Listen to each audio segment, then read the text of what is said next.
Imagínate un imperio tan vasto que el sol nunca se ponía en él. Un imperio con barcos cargados hasta el tope de oro y plata, navegando sin cesar desde el Nuevo Mundo. Hablamos de la España del siglo XVI, el imperio más rico que la historia jamás había conocido. No eran solo un país, eran el centro del universo, una potencia que reescribía los mapas y dictaba las reglas del juego. Sus tesoros eran legendarios, alimentando sueños de riqueza eterna en toda Europa. Parecía que nada ni nadie podría detener su ascenso. Pero aquí es donde la historia da un giro inesperado. ¿Qué pasaría si te dijera que la misma riqueza que los hizo invencibles fue la semilla de su propia destrucción? El oro de las Américas, que fluía a raudales hacia Sevilla, no se traducía en fábricas, ni en innovación, ni en un futuro próspero para su gente. En cambio, se convirtió en una droga adictiva. Este torrente de dinero fácil provocó una inflación galopante.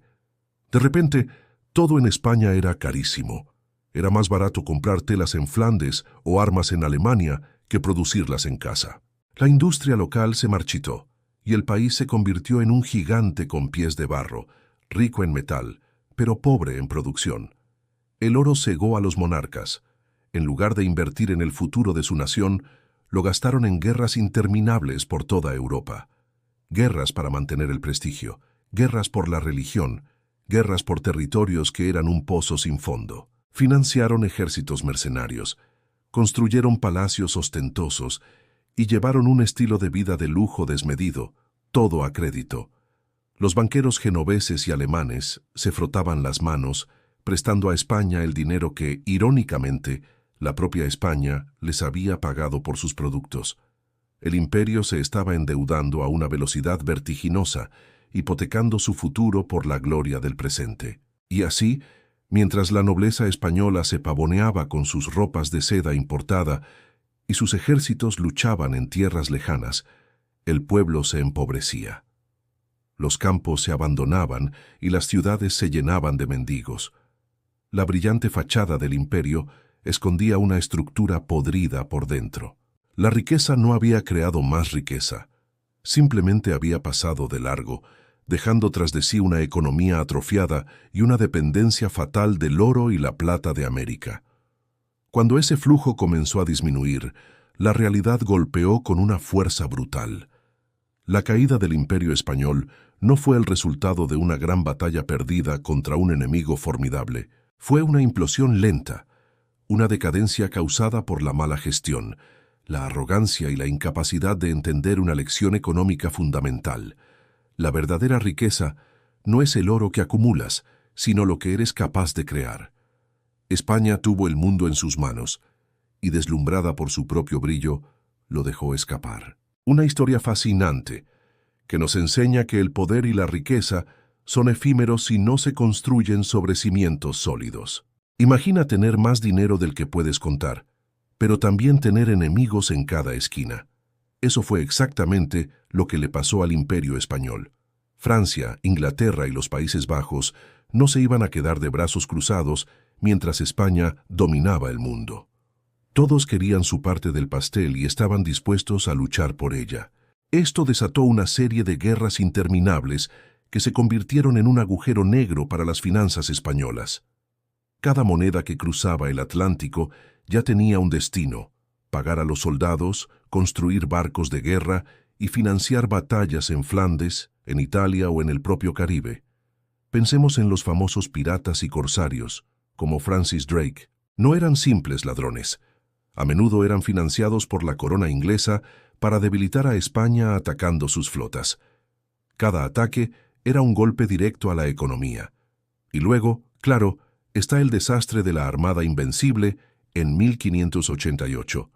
Un proyecto costosísimo que terminó en un fracaso estrepitoso, no solo militar, sino también económico y moral. España estaba gastando fortunas para defender un imperio que era demasiado grande y estaba demasiado disperso. Las guerras eran como un incendio forestal que consumía recursos sin parar. El resultado de esta sangría constante fue devastador. El oro y la plata que llegaban de las Américas en los galeones apenas tocaban suelo español. Iban directamente a los banqueros genoveses, alemanes y flamencos que habían adelantado el dinero para financiar las campañas militares. Se dice que el dinero se evaporaba antes de poder beneficiar a la economía real. Era como intentar llenar un barril sin fondo. Pero el problema era aún más profundo. Mientras otros países como Inglaterra o los Países Bajos comenzaban a invertir en sus propias industrias, en la manufactura y el comercio local, España cometió un error fatal. Se volvió adicta al oro fácil. ¿Para qué desarrollar una industria textil si podías comprar las mejores telas de Flandes? ¿Para qué fabricar armas si podías encargarlas a los mejores artesanos de Alemania? España se convirtió en un simple puente por el que pasaba la riqueza, en lugar de ser un motor que la generara. No invirtió en agricultura, ni en industria, ni en educación productiva. Su economía se basaba en una fuente externa y finita. Esta dependencia creó una ilusión de prosperidad. La nobleza vivía en el lujo, pero el pueblo sufría la inflación y la falta de oportunidades. Cuando el flujo de metales preciosos comenzó a disminuir en el siglo XVII, ya sea por el agotamiento de las minas o por los ataques constantes, el sistema empezó a colapsar. La inflación se disparó, los precios subieron y el reino se vio ahogado por deudas que no podía pagar. Los reyes tuvieron que declarar la bancarrota varias veces. Lo que empezó como una fuente de riqueza ilimitada se convirtió en la semilla de su propia destrucción. España se encontró con una deuda gigantesca, una economía estancada y un imperio que se desmoronaba desde adentro. La misma abundancia que la había elevado ahora la condenaba. El imperio más rico de la historia estaba demostrando que el dinero no lo es todo si no sabes cómo usarlo. Así fue como las guerras y una mala gestión económica vaciaron los tesoros de la corona. Pero la historia no termina aquí. Al final de este increíble viaje histórico, España le enseñó al mundo una lección brutal, una que resuena hasta nuestros días. El dinero por sí solo no crea poder. De hecho, si no se maneja con sabiduría, puede ser la herramienta más eficaz para destruirlo. Piénsalo de esta manera. Todo ese oro y plata que fluían desde las Américas eran como un torrente de energía pura. Podrían haber construido una nación imparable. Pero en lugar de invertirlo en crear una economía sólida, en desarrollar industrias, en modernizar la agricultura o en educar a su gente, ¿qué hizo España? Lo usó como un parche temporal para problemas mucho más profundos. El oro financió guerras interminables por toda Europa, conflictos que no fortalecían al país, sino que lo desangraban lentamente. Cada moneda de oro que se gastaba en un ejército mercenario en Flandes era una moneda que no se invertía en un taller en Sevilla o en una universidad en Salamanca. El oro también alimentó una corrupción desenfrenada. La corte se llenó de lujos absurdos, de nobles que vivían de rentas sin producir nada, y de una burocracia que se enriquecía a costa del imperio. Era una fiesta espectacular, pero una pagada con el futuro de la nación. Mientras tanto, la economía real, la que produce bienes y servicios, se marchitaba. ¿Para qué fabricar telas en España si podías comprarlas más baratas a Inglaterra u Holanda con la plata americana? ¿Para qué mejorar los campos si el oro podía comprar grano de cualquier parte del mundo? Esta dependencia fatal creó una vulnerabilidad extrema. España se convirtió en un gigante con pies de barro, inmensamente rico en apariencia, pero hueco por dentro. Y entonces, como es inevitable en la historia, los golpes llegaron. Los enemigos de España, como Inglaterra y Francia, que sí habían estado invirtiendo en sus propias economías y flotas, se hicieron más fuertes. La piratería y los ataques constantes a los convoyes del tesoro empezaron a mermar el flujo de metales. Y peor aún, la propia abundancia de oro y plata provocó una inflación galopante, un fenómeno que los economistas de la época apenas entendían. Los precios se dispararon, empobreciendo al español de a pie y haciendo que los productos españoles fueran aún menos competitivos. Cuando la crisis golpeó de verdad, cuando las minas empezaron a agotarse y las deudas de guerra se volvieron impagables, España se dio cuenta de que no tenía nada a lo que recurrir. No había una base industrial, no había una economía diversificada. Solo había deudas y recuerdos de una gloria pasada.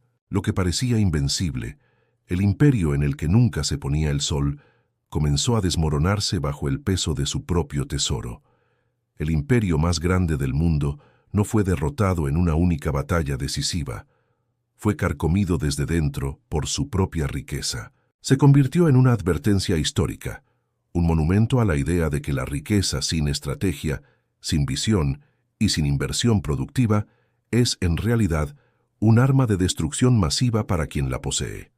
Hoy, mientras navegamos por las complejidades de la economía global, la historia de España nos susurra una verdad fundamental. El verdadero poder no reside en los recursos que tienes, ya sean metales preciosos o cualquier otra fuente de riqueza repentina. El verdadero poder está en la visión a largo plazo, en la innovación, en la educación y en la construcción de una economía real y resiliente. La historia de España es la paradoja definitiva. Conquistó medio mundo para obtener su riqueza, y fue esa misma riqueza la que finalmente la condujo a la ruina. Es una lección que ningún imperio, ninguna nación y ninguna persona debería olvidar jamás. Gracias por acompañarme en este viaje a través de la historia. Si te ha gustado este análisis, no olvides darle a me gusta, suscribirte al canal y activar la campanita para no perderte nuestros próximos vídeos. Nos vemos en la siguiente aventura histórica,